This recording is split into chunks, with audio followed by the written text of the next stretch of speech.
Working capital को calculate करने का मेथड है ट्रेडिशनल मेथड। ट्रेडिशनल मेथड में 3 टाइप के क्वेश्चन बनते हैं। फर्स्ट टाइप का क्वेश्चन जिसमें आपको क्वेश्चन में यूनिट्स दे रखी होती है और कॉस्ट पर यूनिट दे रखी होती है, उस मेथड में वर्किंग कैपिटल को कैसे कैलकुलेट करते हैं। वर्किंग कैपिटल को कैलकुलेट करने के लिए आपको एक स्टेटमेंट बनाना होता है। Statement showing working capital requirement. What is working capital? Working capital का मतलब होता है current assets minus current liability. तो आपको सबसे पहले तो करंट एसेट्स को कैलकुलेट करना होता है। करंट एसेट्स में जनरली क्या क्या कवर होता है? करंट एसेट्स में सबसे पहले हम लिखते हैं रॉ मटेरियल का स्टॉक। रॉ मटेरियल का स्टॉक कैसे निकालेंगे? जो आपको यूनिट्स दे रखी है पर एनम, उसमें आप डिवाइड करो 12 का, तो आपको पर मंथ यूनिट्स मिलेगी। फिर आपको क्वेश्चन में दे रखा होगा कि आपको रॉ मटेरियल का स्टॉक कितना रखना है। 1 मंथ रखना है, 2 मंथ रखना है, 3 मंथ रखना है। तो जितने महीने का स्टॉक रखना है उसको मल्टीप्लाई करो और इसको मल्टीप्लाई करो raw material value per unit. Per unit जो रॉ मटेरियल की कॉस्ट होती है उससे मल्टीप्लाई कर लो। क्या मिलेगा आपको? रॉ मटेरियल का स्टॉक मिलेगा। अच्छा, जरूरी नहीं है कि जो रॉ मटेरियल का स्टॉक है उसको मंथ में दे रखा हो कि 1 मंथ का रखना है, 2 मंथ का रखना है। हो सकता है आपको वीक में दे। अगर आपको रॉ मटेरियल का स्टॉक कितना रखना है वो वीक में दे रखा है, तो यहाँ ये जो आपने 12 का डिवाइड किया उसकी जगह आपको 52 का डिवाइड करना है और मल्टीप्लाई बाय जितने वीक का रखना है उसको उससे मल्टीप्लाई करना है। हो सकता है रॉ मटेरियल का स्टॉक आपको डेज में दिया हो कि रॉ मटेरियल का स्टॉक हमें रखना है 15 डेज के बराबर, तो फिर आपको जो यूनिट्स पर एनम है उसमें आपको डिवाइड करना है 360 का, तो पर डे यूनिट मिलेगी। उसको जितने दिन का स्टॉक रखना है उससे मल्टीप्लाई करो और फिर multiply by raw material value per unit, तो आपको रॉ मटेरियल का स्टॉक मिल जाएगा। दूसरा स्टॉक WIP का स्टॉक। WIP स्टॉक में भी आपको सबसे पहले तो ऐसे ही करना है, units per annum divided by 12 करोगे तो पर मंथ। फिर कितने महीने का WIP का स्टॉक रखना है उससे मल्टीप्लाई करो और उसको मल्टीप्लाई करो value per unit of WIP। Value per unit of WIP। ये WIP की वैल्यू पर यूनिट कैसे निकालते हैं? WIP की वैल्यू पर यूनिट को कैलकुलेट करने का तरीका होता है,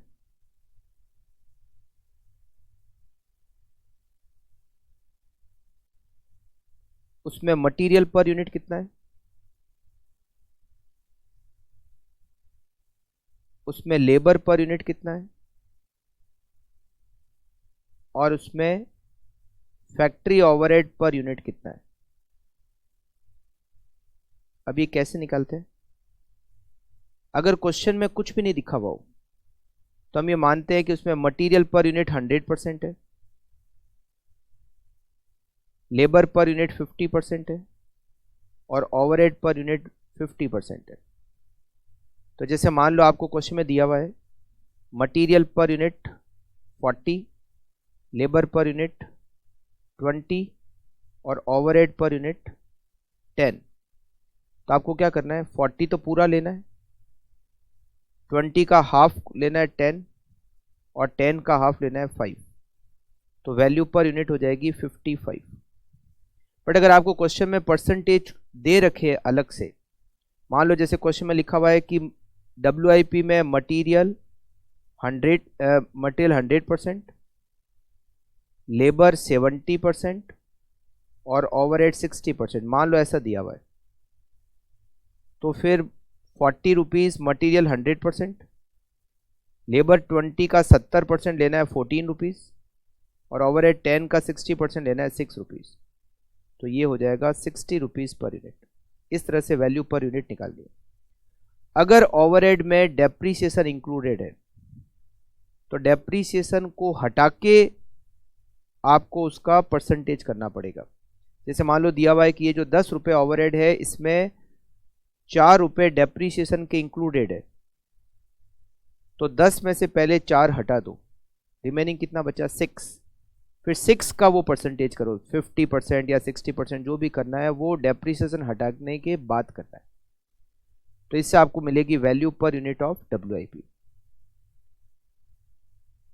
फिनिश गुड्स का स्टॉक, करंट एसेट्स में तीसरा स्टॉक फिनिश गुड्स का स्टॉक, उसमें भी ऐसे ही करना है, units per annum divided by 12 multiply by जितने महीने का स्टॉक दे रखा है। आपको दे रखा होगा कि फिनिश गुड्स का स्टॉक कितना रखना है, 1 मंथ, 2 मंथ, 1.5 मंथ, जो भी है। अच्छा, मंथ में जरूरी नहीं है, वीक में भी दे सकते हैं। अगर वीक में दिया हुआ है तो यहाँ 12 की जगह पर आपको 52 का डिवाइड करना है और फिर मल्टीप्लाई बाय जितने वीक का स्टॉक रखना है। डेज में है तो आपको यहाँ 360 का डिवाइड करना है 12 की जगह और मल्टीप्लाई बाय जितने डेज का आपको स्टॉक रखना है। मल्टीप्लाई करना है value per unit of finish goods. Finish goods की वैल्यू पर यूनिट कैसे निकलती है? Value per unit finish goods equals to, उसमें मटेरियल भी 100% होता है, लेबर भी 100% होता है, परसेंटेज कितने 100, लेबर भी 100% और ओवरहेड भी 100% होता है। मतलब तीनों खर्चे 100% होते हैं। जैसे WIP में तीनों 100% नहीं होते, मगर फिनिश गुड्स में तीनों 100% होते हैं। बस आपको ये ध्यान रखना है कि जो ओवरहेड है इसमें से डेप्रीसिएशन हटा के वो 100% लेना है। डेप्रीसिएशन को वैल्यू में इंक्लूड नहीं करना है, अगर डेप्रीसिएशन दिया हुआ है तो। ये आपको मिल जाएगा फिनिश गुड्स का स्टॉक। तो 3 तरह के स्टॉक आते हैं करंट एसेट्स में, रॉ मटेरियल का stock, WIP stock, finish goods stock. फिर करंट एसेट्स में आता है डेटर्स। ये कैसे करना है, इसका कैलकुलेशन कैसे करना है, units per annum divided by 12 और आपका क्रेडिट पीरियड कितने महीने है, क्रेडिट पीरियड मंथ्स में। अगर क्रेडिट पीरियड मंथ में दे रखा है तो, अगर क्रेडिट पीरियड वीक में दिया हुआ है तो आप यहाँ 12 की जगह 52 का डिवाइड करोगे। क्रेडिट पीरियड अगर डेज में दिया हुआ है तो आप 12 की जगह 60 का डिवाइड करोगे। Multiply by value per unit of data. ये value per unit of data कैसा आता है, value per unit of data equals to जो आपकी सेलिंग प्राइस पर यूनिट है उसमें से माइनस करोगे प्रॉफिट पर यूनिट, जो नेट प्रॉफिट पर यूनिट है उसको माइनस करोगे। और अगर आपके कॉस्ट में डेप्रीसिएशन जुड़ा हुआ है तो डेप्रीसिएशन जो पर यूनिट है वो भी माइनस करोगे, तो आपको क्या मिलेगी, value per unit of debtor. Value per unit of data ये मल्टीप्लाई करोगे। अच्छा, अगर क्वेश्चन में दिया हुआ है कि टोटल सेल्स में कुछ कैश सेल्स है और कुछ क्रेडिट सेल्स है, तो यहां परसेंटेज ऑफ क्रेडिट सेल्स से मल्टीप्लाई करोगे। जैसे मान लो दिया हुआ है क्वेश्चन में कि 20% कैश सेल्स है, it means 80% is credit sales, तो आपको यहां आगे मल्टीप्लाई करना है 80% से। मान लो दिया हुआ है 25% इज कैश सेल्स, इसका मतलब 75% इज क्रेडिट सेल्स, तो आपको यहाँ मल्टीप्लाई करना है 75% से। अगर क्वेश्चन में ऐसा कुछ डिटेल नहीं है तो फिर हम पूरी सेल्स को 100% क्रेडिट सेल्स मान लेते हैं। यह आपको मिलेगी डेटर की वैल्यू। अगर कोई एक्सपेंसेस प्रीपेड है, जैसे मान लो दिया हुआ है वेजेज प्रीपेड है या ओवरहेड प्रीपेड है, तो units per annum divided by 12 into time period of prepaid, prepaid का टाइम पीरियड। जैसे मान लो दिया हुआ है 1 मंथ प्रीपेड है तो यह इंटू 1 हो जाएगा, मल्टीप्लाई बाय वो expenses per unit.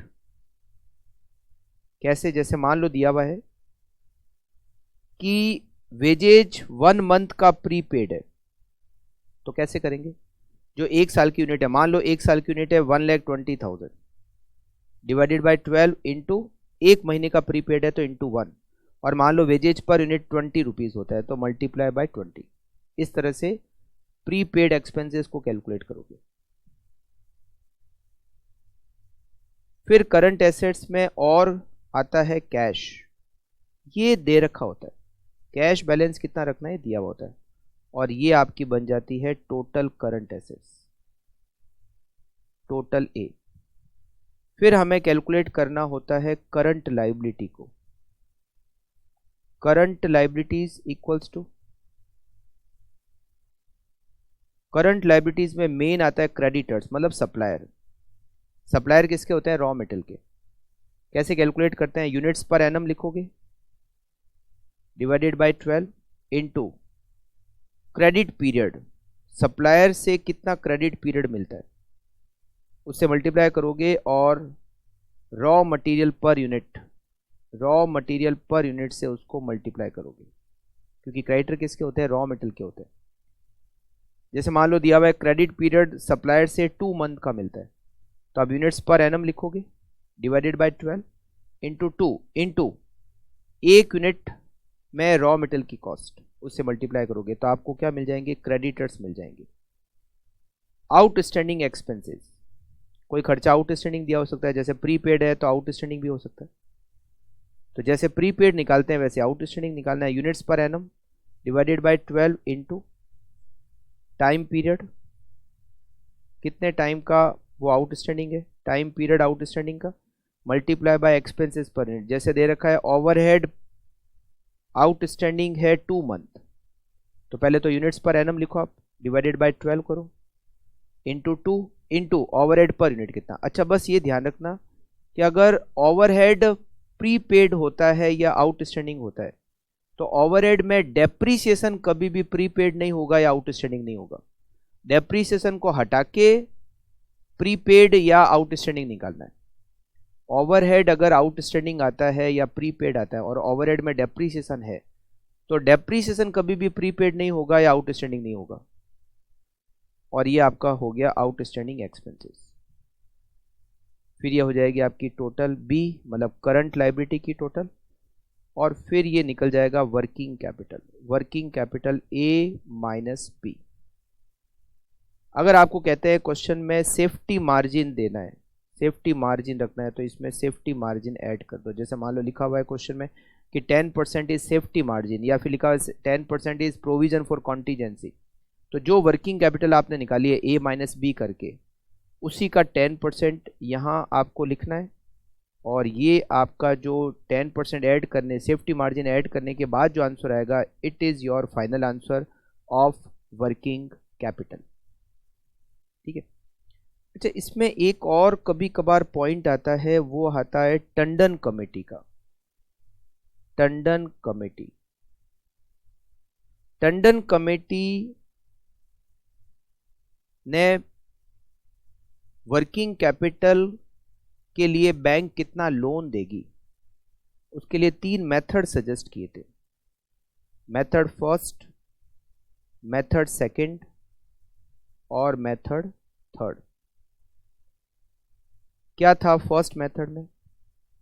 Tandon committee ने बताया कि बैंक आपको कितना लोन देगी वर्किंग कैपिटल के लिए। As per first method, current assets में से करंट लायबिलिटी माइनस कर लो और उसका 75% बैंक आपको इतना लोन देगी वर्किंग कैपिटल के लिए। सेकंड मेथड कहता है 75% ऑफ करंट एसेट्स करो, करंट एसेट्स को ही 75% करो और उसमें से पूरी करंट लायबिलिटी माइनस कर दो, जो आएगा वो बैंक आपको लोन देगी। और तीसरा मेथड, करंट एसेट्स में से माइनस करो core current assets. Core current assets, core current assets का मतलब होता है minimum to minimum current assets. जब भी तीसरे मेथड से आपको बैंक फाइनेंस निकालना होगा तो कोर करंट एसेट्स आपको क्वेश्चन में दे रखा होगा, कोर करंट एसेट्स का अमाउंट दे रखा होगा, तो आप करंट एसेट्स में से कोर करंट एसेट्स माइनस करो, उसका 75% करो और फिर उसमें से पूरी करंट लायबिलिटी माइनस कर दो, यह आएगा बैंक फाइनेंस का अमाउंट। अगर आपको क्वेश्चन में कहे कि फर्स्ट मेथड से निकालो तो आपको इससे निकालना है, सेकंड मेथड से कहे तो ये निकालना है, थर्ड मेथड से कहे ये निकालना है, ठीक है ना। ये तीनों मेथड के नाम ऐसे ही है, मेथड 1, मेथड 2 और मेथड 3। बैंक फाइनेंस कितना करेगी, इसके लिए टंडन कमेटी ने 3 मेथड सजेस्ट किए थे। जब भी तीसरा मेथड से बैंक फाइनेंस निकालना होगा तो कोर करंट एसेट्स का अमाउंट आपको क्वेश्चन में दे रखा होगा,